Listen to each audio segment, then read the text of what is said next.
धन्यवाद आदिश भाई। सबसे पहले पुरखों को नमन, इस प्रकृति को नमन, आप जो सामने बैठे आप सबको नमन। इस विश्व आदिवासी दिवस की इस पावन पर्व पर आप सबको आयोजन कमेटी की तरफ से, जिले की तरफ से आप सबका तहे दिल से मैं इस जिला मुख्यालय पर हार्दिक जोहार करता हूं। कार्यक्रम के इस पड़ाव में थोड़ी देर बाद सामाजिक कार्यकर्ता दादा भवन जी आपके बीच में पहुंचने वाले हैं। सामाजिक कार्यकर्ता राजकुमार भाई आपके बीच में पहुंचने वाले हैं। उनको सुनना है, इसके बाद जाना है। बातें बहुत सारी हो गई, मैं 3 बातों पर बात करूंगा। व्यवस्था, शिक्षा, स्वास्थ्य। व्यवस्था के बारे में मैं बता दूं, ये जो पुरखाई व्यवस्था है ये हमारे बाप दादाओं की बनी हुई व्यवस्था है। इसी को देख करके, इसी को मान करके यूएन ने विश्व आदिवासी दिवस घोषित किया है। सबसे पहले मैं उन घोषित करने वालों को धन्यवाद आपकी ओर से देना चाहता हूं। हमारे पहनावे, हमारी संस्कृति की वजह से ये दिन मनाने को हमको मिला। यही व्यवस्था में मैं थोड़ा सा आगे जाऊंगा। कहना चाहूंगा, हमारे किसी व्यक्ति का मौत हो जाता है, उसके 11-12 दिनों बाद में कार्यक्रम होता है, सबका होता है, लेकिन अपनी व्यवस्था में कार्यक्रम थोड़ा सा संदेश पूर्ण होता है। वहां कुछ वक्ता बोलते हैं, हम जहाँ मौका मिलता है वहां आपके बीच में आकर के बात करते हैं। यहाँ प्रशासन के भी साथी बैठे हुए हैं, डिप्टी साहब बैठे हुए हैं, सीआई साहब बैठे हुए हैं, कोतवाली और प्रशासन के दूसरे साथी, मीडिया के साथी। मैं आप सब साथियों से, प्रशासन के और मीडिया के साथियों से कह देना चाहता हूं, पिछले दिनों आपने एक मुहिम चलाई पत्थरबाजों को लेकर के। उसमें आपने पंचायत वाइज मीटिंग करी, आप हमारे यहाँ पंचायत में भी पधारे। हमने आपको वहां अवगत कराया कि जितने भी पत्थर मारने वाले बच्चे हैं उसका एक से भी हमारा ताल्लुक नहीं है। एक साबित करके दिखा दो अगर हमने पत्थर मंगवाया किसी से। ये राजनीतिक लोग अपनी रोटियां सेकने के लिए इनका धरातल खत्म हो गया है। उसकी वजह से आए दिन हमारे ऊपर अलग आरोप लगाते हैं, हमारे कर्मचारियों को परेशान करते हैं, हमारे समाज सेवियों को परेशान करते हैं, जो निस्वार्थ भावना से इस समाज के साथ में कंधे से कंधा मिला करके लड़ रहे हैं। कई लोगों ने अपना बलिदान दे दिया है। बात स्वास्थ्य की कर लेते हैं थोड़ी सी। यहाँ जितनी मेरी बेटियां, जितने मेरे बेटे बैठे हैं, इनका वजन करवाओगे तो 35-40 किलो वजन है। ये बात कहना इसलिए जरूरी है क्योंकि हम हर जगह जाते हैं, यही बात करते हैं। दिन का एक टेलीफोन हमारे पे आता है कि हमारी बच्ची को ब्लड देना है इस हॉस्पिटल से, पास में हॉस्पिटल है, और ये फिक्र बना है कि उसका पति है, उसको खून नहीं दे पाता है। सोचिए बिंदु, जरा सोचिएगा कि उसका पति है, उसका जीवन संगिनी जो खून नहीं दे पा रहा है, वो उसको बचाने के लिए अपना ब्लड नहीं दे पा रहा है क्योंकि उसका वजन 50 किलो नहीं है। मेडिकल डिपार्टमेंट का तय है कि 50 किलो वजन वाला व्यक्ति खून दे सकता है।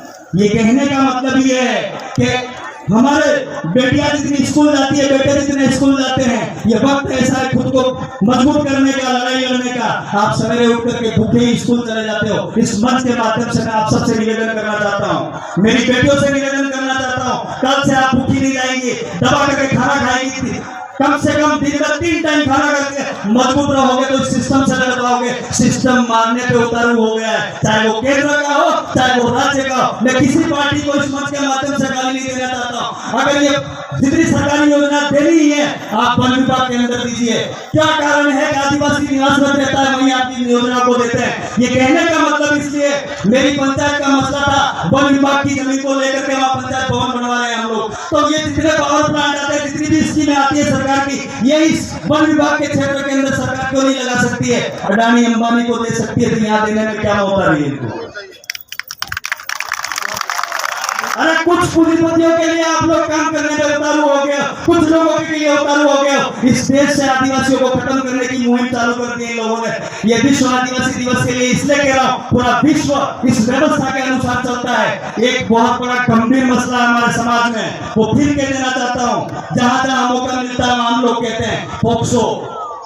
ये बहुत बड़ी दुखद बात है प्रशासन के भी साथियों को अवगत करा देना चाहता हूँ। राजी खुशी साथ में जाते हैं, 5 लाख की लालच में वकील, 5 लाख की लालच प्रशासन के अधिकारी उस बेटी के और उस बेटी के द्वारा बेटे के खिलाफ मुकदमा दर्ज करा देते हैं। वो दाता तो 16-17 साल का है, जब वो बाहर आता है तो उसकी उम्र 36 से 40 साल के आसपास हो जाती है। वो मेरी उम्र का होकर के बाहर आएगा। साथियों, सोचने का वक्त आ गया है। ये जितने भी मसले हैं, वहाँ उस पंडाल के अंदर कमेटी व्यवस्था के कमेटी बैठे हुए हैं, उनसे जाकर के संपर्क करके गांव के वडीलों से, गांव के रिटायरमेंट कर्मचारियों से आप मिलकर के काम करें। एक लाश पत्थरबाजी का जो मामला है, यहाँ जितने बैठे हो, यहाँ जितने कर्मचारी आए हो, जितने कमेटी आए हो, जितने नेता आए हो, उन सब की जिम्मेदारी बनती है अपनी अपनी पंचायत में 10 लोगों की ऐसी टीम बनाए जो रात के अंदर गश्त लगाए। और ये पत्थर मारने वाले किसी के सगे नहीं है। वो देखते नहीं मारते कि आदिवासी, ये ब्राह्मण, ये राजपूत, ये बनिया है। वो लूट मार करने के लिए, उसकी आकांक्षा को पूरा करने के लिए, उसी बात को जोड़ते हुए मैं मेरी लास्ट बात कहना चाहूंगा।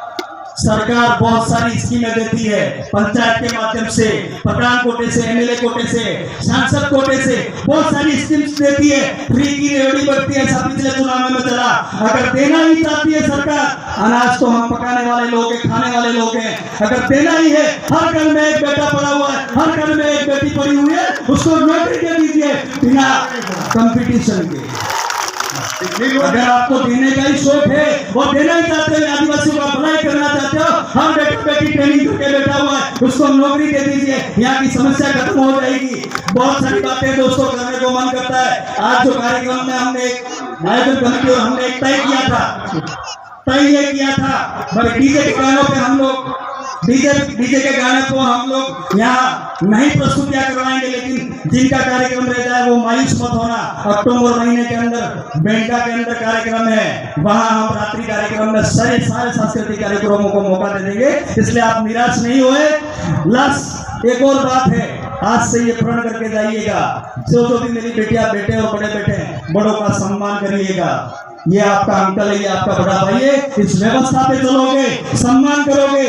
सामूहिक परिवार में रहना है, दादा दादी के साथ रहना है, काका काकी के साथ रहना है, बाबा बाबी के साथ रहना है, उनकी बात को मानना है। और सरकारों को ये अवगत करा देना चाहता हूँ, कारवां धीरे धीरे बढ़ रहा है, दे दीजिए जो देना चाहते हो।